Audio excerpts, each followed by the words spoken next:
মোক ফোন কৰি সমষ্টিৰ উন্নয়নৰ কাৰণে টকাকেইটা ঠিকেই লয়। নাকচ হৈছে। চাওক কথাটো তেওঁলোকে যিটো কৰিছে মুখ্যমন্ত্ৰী ডাঙৰীয়ে উত্তৰ দিব। যোৱাকালি আমাৰ বিধায়কসকল ব্যস্ত আছিল, মুখ্যমন্ত্ৰী ডাঙৰীয়ে সময়ত ক'ব। কিন্তু আমাক এনেকৈ কৰি আমাক তেওঁলোকে বিপদে পৰিচালিত কৰিব নোৱাৰে। আমি ৰাইজৰ কাৰণে কাম কৰিমেই। অখিল গগৈ ডাঙৰীয়ে ডাঙৰ ডাঙৰ কথা কয় আৰু মোক ফোন কৰি সমষ্টিৰ উন্নয়নৰ কাৰণে টকাকেইটা ঠিকেই লয়। এছেম্বলিত কৈ দিয়ে টকা নাই আৰু মোকতো ফোন কৰি সমষ্টিৰ কাৰণে নিজে লয়। আমি যদি সমষ্টিৰ কাৰণে টকাই দিব নোৱাৰোঁ, তেওঁ কিয় বিচাৰে? যদি আমি কামেই কৰা নাই, বিধানসভাত এটা কথা কয়, বাহিৰত এটা কথা কয়। বিধানসভাত চৰকাৰক সমালোচনা কৰে আৰু প্ৰত্যেকজন বিধায়কক মন্ত্ৰীক ৰিকুৱেষ্ট কৰি সমষ্টিৰ কাৰণে টকা আনে। যদি আমি টকা দিব নোৱাৰোঁ, তেওঁৰ সমষ্টিত কেনেকৈ কাম হয়? তেওঁৰ সমষ্টিত ৰংঘৰত কেনেকৈ আমি কাম কৰিব পাৰোঁ? তেওঁৰ সমষ্টিত এইবাৰ 25 কোটি টকাৰ কেনেকৈ মথাউৰি নিৰ্মাণ কৰিছোঁ? গৰাখহনীয়া প্ৰতিৰোধৰ কাৰণে কাম কৰিছোঁ। মোক সিদিনা বিধানসভাত তেওঁ ধন্যবাদ কিয় দিছিলে? অখিল গগৈ ডাঙৰীয়া সিদিনা বিধানসভাত মোক ধন্যবাদ দিছিল যে আপুনি কথা দিয়া মতে 25 কোটি টকা দিলে আৰু হাতযোৰ কৰিছোঁ আৰু অলপ দিয়ক। মোকতো হাতযোৰ অখিল গগৈয়ে কৰিছিল। যে অখিল গগৈয়ে বিধানসভাত বেলেগ এটা কথা কয়, মোৰ লগত ব্যক্তিগতভাৱে বেলেগ এটা কথা পাতে। মুখ্যমন্ত্ৰী ডাঙৰীয়াক বিধানসভাত এটা বেলেগ কথা কয়, ফোনত বেলেগ এটা কথা পাতে। গতিকে তেওঁ দুমুখীয়া চৰিত্ৰ মানুহে আমাক বাধা দিব নোৱাৰে।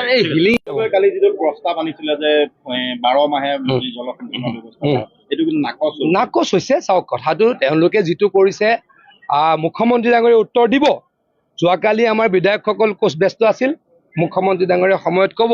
কিন্তু আমাক এনেকৈ কৰি আমাক তেওঁলোকে বিপদে পৰিচালিত কৰিব নোৱাৰে। আমি ৰাইজৰ কাৰণে কাম কৰিমেই। অখিল গগৈ ডাঙৰীয়ে ডাঙৰ ডাঙৰ কথা কয় আৰু মোক ফোন কৰি সমষ্টিৰ উন্নয়নৰ কাৰণে টকাকেইটা ঠিকেই লয়।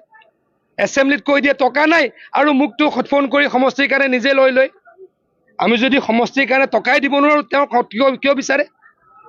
যদি আমি কামেই কৰা নাই, বিধানসভাত এটা কথা কয়, বাহিৰত এটা কথা কয়। বিধানসভাত চৰকাৰক সমালোচনা কৰে আৰু প্ৰত্যেকজন বিধায়কক মন্ত্ৰীক ৰিকুৱেষ্ট কৰি সমষ্টিৰ কাৰণে টকা আনে। যদি আমি টকা দিব নোৱাৰোঁ, তেওঁৰ সমষ্টিত কেনেকৈ কাম হয়? তেওঁৰ সমষ্টিত ৰংঘৰত কেনেকৈ আমি কাম কৰিব পাৰোঁ? তেওঁৰ সমষ্টিত এইবাৰ 25 কোটি টকাৰ কেনেকৈ মথাউৰি নিৰ্মাণ কৰিছোঁ? গৰাখহনীয়া প্ৰতিৰোধৰ কাৰণে কাম কৰিছোঁ। মোক সিদিনা বিধানসভাত তেওঁ ধন্যবাদ কিয় দিছিলে? অখিল গগৈ ডাঙৰীয়া সিদিনা বিধানসভাত মোক ধন্যবাদ দিছিল যে আপুনি কথা দিয়া মতে 25 কোটি টকা দিলে আৰু হাতযোৰ কৰিছোঁ আৰু অলপ দিয়ক। মোকতো হাতযোৰ অখিল গগৈয়ে কৰিছিল। যে অখিল গগৈয়ে বিধানসভাত বেলেগ এটা কথা কয়, মোৰ লগত ব্যক্তিগতভাৱে বেলেগ এটা কথা পাতে।